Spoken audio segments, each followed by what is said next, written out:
વિદ્યાર્થી મિત્રો, chemistry part 2માં એક નવા પ્રકરણ તરફ આગળ વધીએ. ચેપ્ટર નંબર 12 આલ્ડિહાઇડ, કીટોન અને કાર્બોક્સિલિક એસિડ સંયોજનો, એના વિશે થોડો અભ્યાસ કરીશું.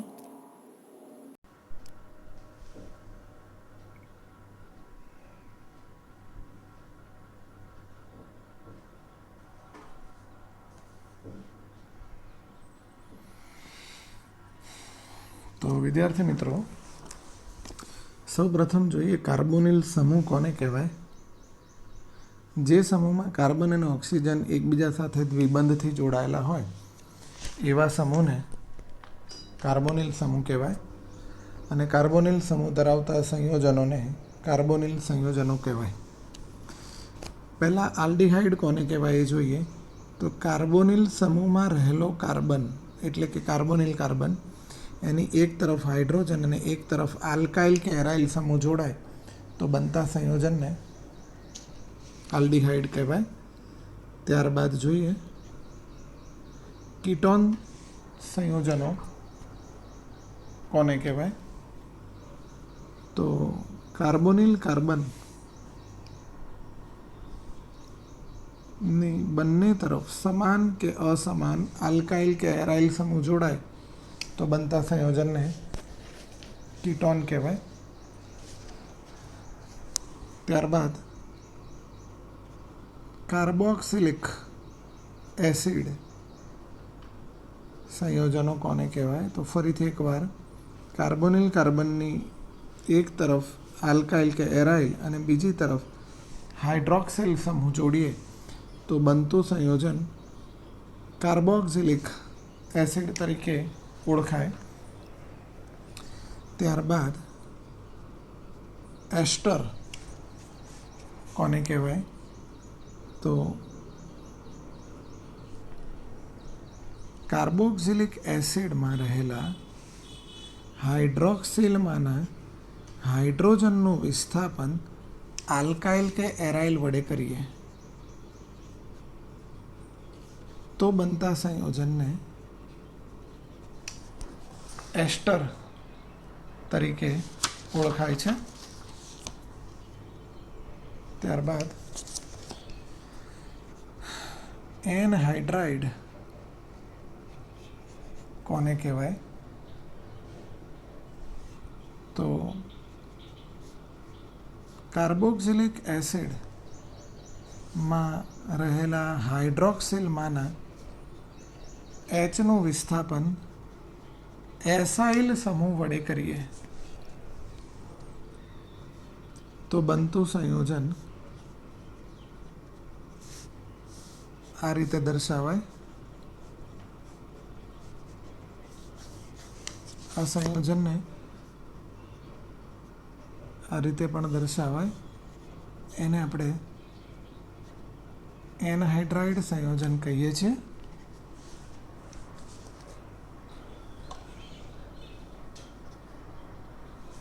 ત્યારબાદ એસિડ ક્લોરાઇડ કોને કહીશું. તો કાર્બોક્સિલિક એસિડમાં રહેલા હાઇડ્રોક્સિલ સમૂહનું વિસ્થાપન ક્લોરીન વડે કરીએ તો બનતું સંયોજન એસિડ ક્લોરાઇડ કહેવાશે. ત્યારબાદ એમાઇડ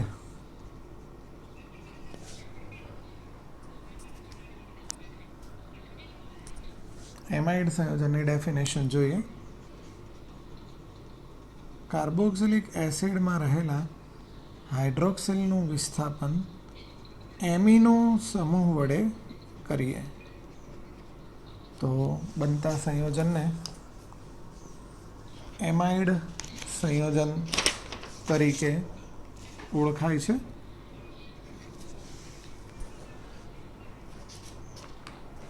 ત્યારબાદ આપણે જોઈએ કાર્બોનિલ સમૂહનું બંધારણ અને એનો સ્વભાવ. તો સૌથી પહેલાં કાર્બોનિલ સમૂહનું આ સૂત્ર આપણે ચેક કરીએ. એમાં કાર્બન અને ઓક્સિજન દ્વિબંધથી જોડાયેલા છે, એટલે કે આમાં આ કાર્બન sp2 સંકરણ ધરાવે છે.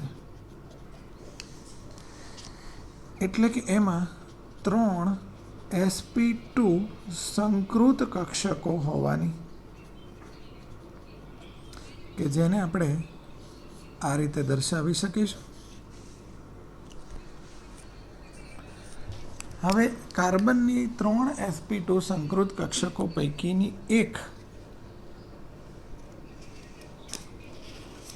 ઓક્સિજનની p કક્ષક સાથે સિગ્મા બંધથી જોડાય.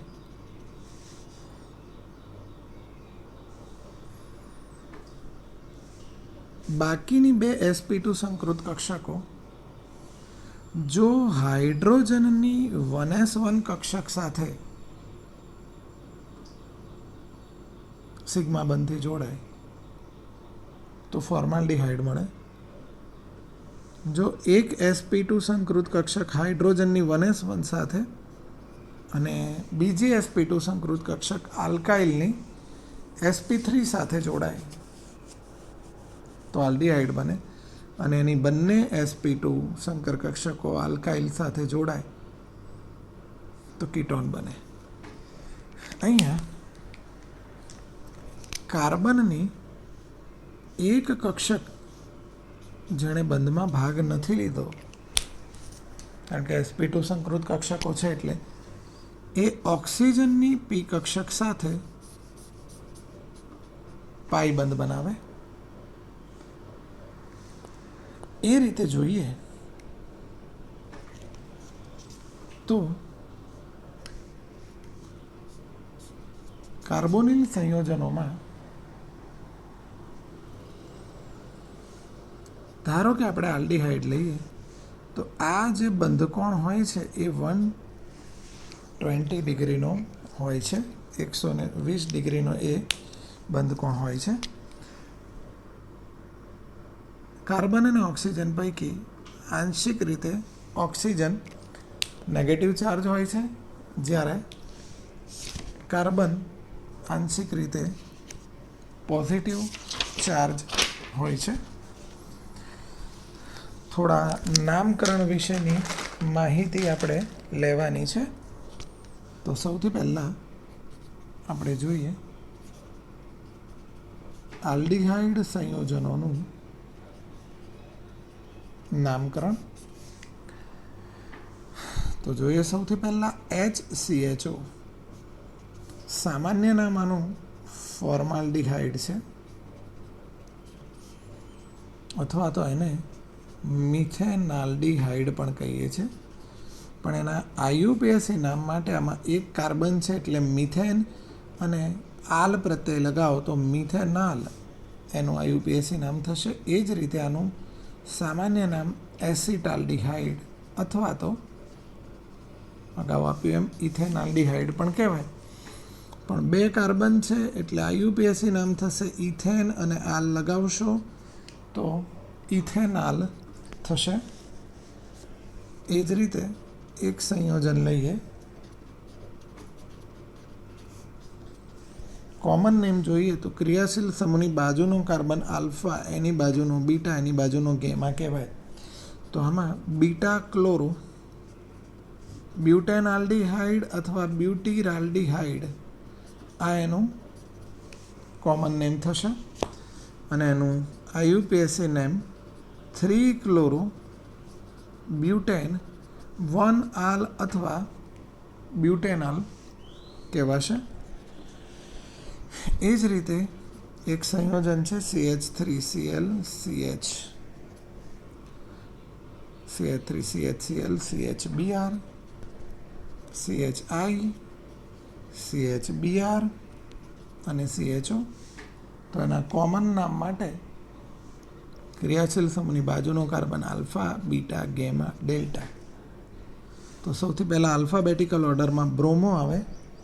તો આલ્ફા અને ગેમા પર 2 બ્રોમો, ડેલ્ટા પર ક્લોરો, બીટા પર આયોડો અને 1 2 3 4 5 અને 6 કાર્બનવાળો આલ્ડીહાઇડ એટલે હેક્ઝેન આલ્ડીહાઇડ અથવા કેપ્રો આલ્ડીહાઇડ તરીકે ઓળખાય.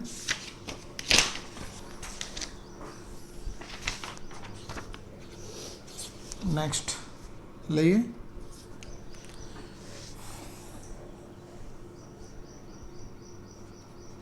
CH3 CH double bond CH CH2 CH2 CHO. ક્રિયાશીલ સમૂહ ધરાવતા કાર્બનને ઓછામાં ઓછો નંબર આપીએ. ટોટલ 6 કાર્બનની શૃંખલા. હેક્ઝેન પણ ડબલ બોન્ડ એટલે હેક્સ. ચોથા અને પાંચમા વચ્ચે દ્વિબંધ છે એટલે 4 ઇન અને પહેલા પર આલ્ડીહાઇડ એટલે આલ. આને જોડી દો તો હેક્સ 4 ઇનાલ, પણ આનું આયુપીએસી નામ કહેવાય. હવે લઈએ સાયક્લિક સંયોજનો. આયુપીએસી નામ સાયક્લોપ્રોપેન અને પછી આલ નથી લગાવાતું. સાયક્લિક સંયોજનોમાં પ્રત્યય લગાવાય છે કાર્બાલ્ડીહાઇડ. તો એ જ રીતે આનું શું થશે તમે જાતે જોઈ શકશો. Cyclobutane carbaldehyde, cyclohexane carbaldehyde. અહીંયા આપણે હાઇડ્રોક્સિલ સમૂહ લગાવીએ તો અહીંયાથી નંબર આપીએ તો આનું નામ થશે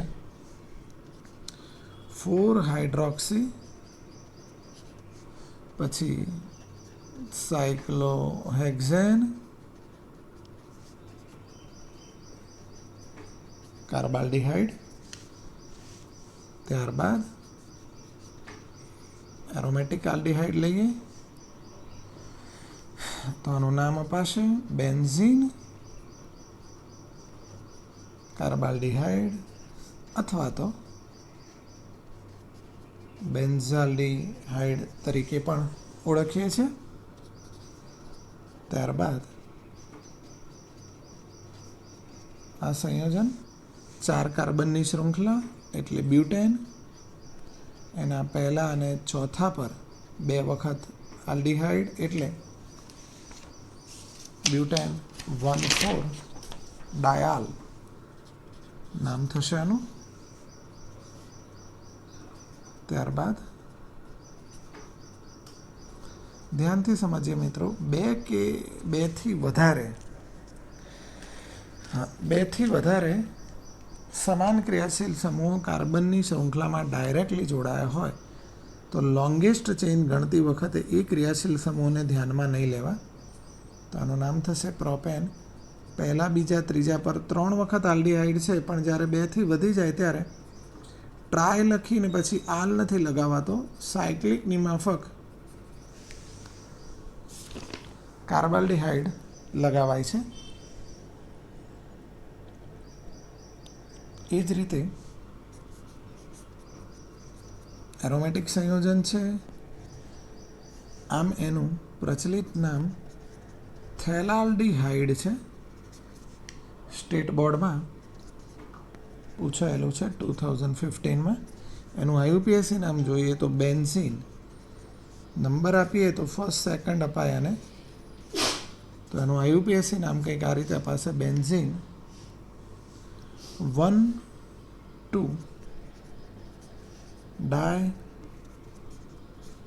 કાર્બાલ્ડીહાઇડ. એક આ પણ સ્ટેટ બોર્ડમાં પૂછાયેલું છે તો એને ટેલી કરીએ.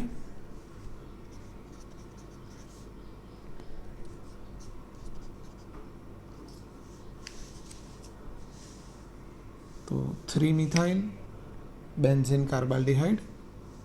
પછી એક આ પણ સ્ટેટ બોર્ડમાં 2015માં હતું આ પણ. તો આમાં થશે 3 મિથાઇલ સાયક્લોહેક્ઝેન કાર્બાલ્ડીહાઇડ.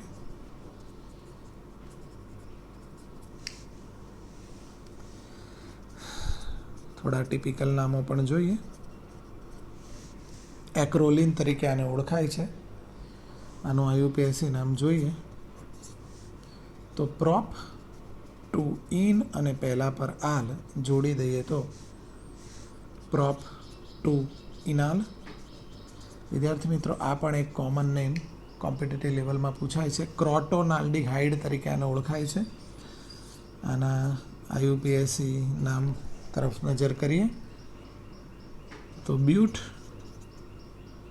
ટુ ઇન અને 1 આલ એટલે બ્યુટ ટુ ઇનાલ થશે.